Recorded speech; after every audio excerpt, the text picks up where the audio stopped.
They didn't inherit a name. They didn't inherit a network. Some of them didn't even have a roof over their heads.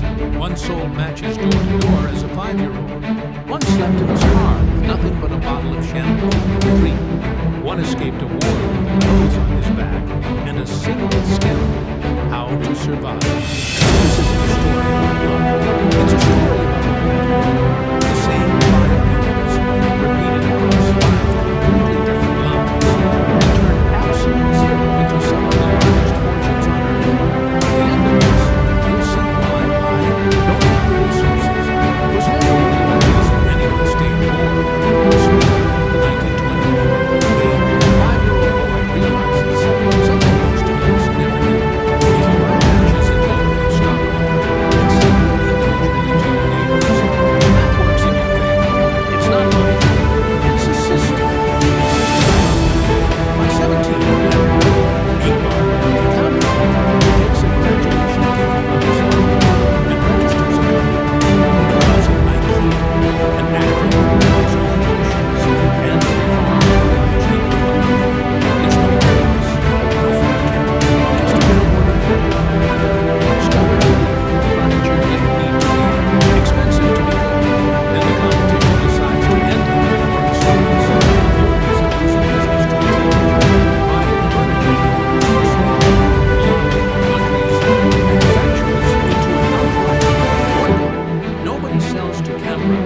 Full stop. For most people, that's the end of the story. A cartel just switched off his supply chain overnight. Kamprád's answer wasn't to fight the boycott. It was to leave the country entirely. He crossed into Poland, a country most Western businessmen and relationships with factories that no one else wanted. It should have been a desperate second-choice decision. Instead, he accident. IKEA still runs over there, even though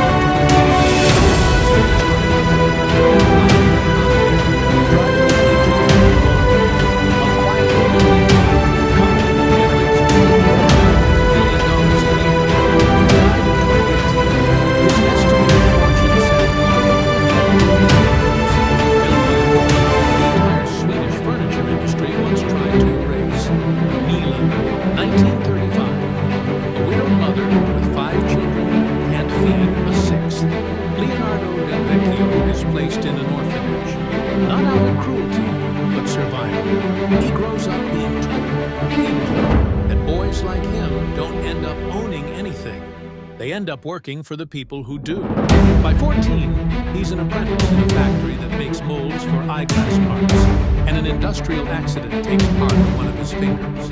It's the kind of injury that ends careers in manual trades. Instead, stuck recovering and unable to work the machines for weeks, he does something almost noble.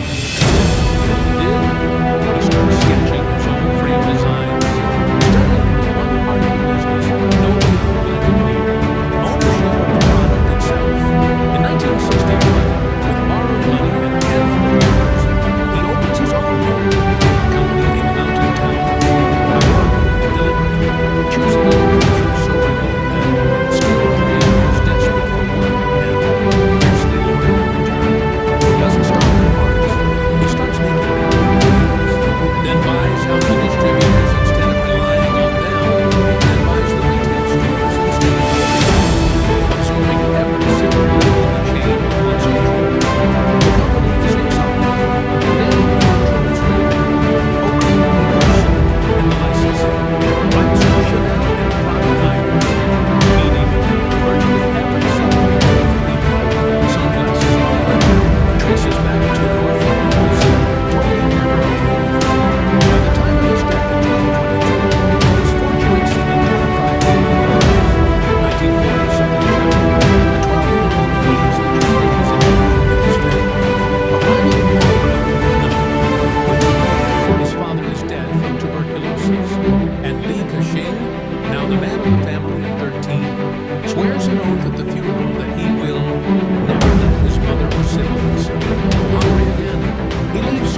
exploded, and Lee rode the wave into ports, telecoms, energy, and retail across the globe. For decades, he was consistently ranked the richest person in Asia, with a fortune that has touched nearly $40 billion, built by a boy who buried his father before he'd finished growing up.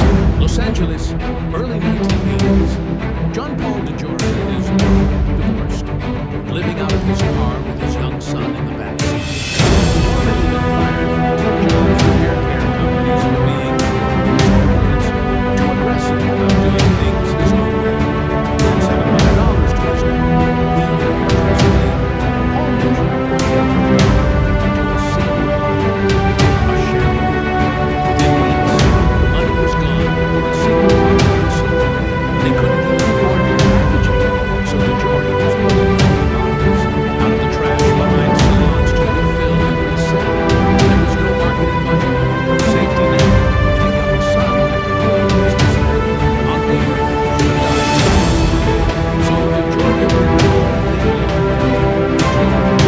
DeJoria salon to salon, personally convincing partners who had time to try, refusing to leave until they said yes. It was really slow. Slow on his way to admit survival. The company, known for Butcher Systems, grew salon by salon, city by city, without a single outside investment. Decades later, it's a billion-dollar hair care empire, and DeJoria used the same rhythm, patience, direct relationships, zero shortcuts, to co-found Patron Tequila, another multi-billion-dollar brand. From sleeping in a car with his son to a net worth that has passed $3 billion. Fresno, California, the 1920s. Kerkorian's family loses everything in the Depression.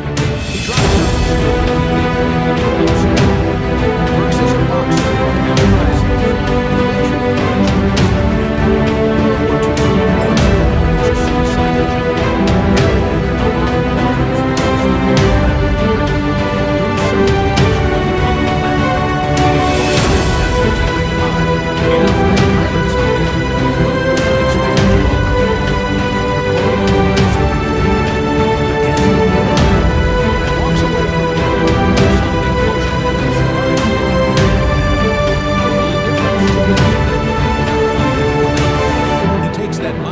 straight into business.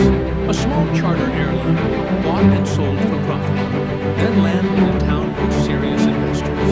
Considered a joke, a dusty desert strip called Las Vegas. He builds the International Hotel, briefly the largest hotel on earth, loses it in a later financial squeeze, rebuilds with the MGM Grand, and loses control of it too before buying his way back a third time. Most men who get knocked out of an empire once don't try a third act. Kerkorian treated each collapse as a discount on the next purchase. By his death in 2015, the 8th grade dropout, who once boxed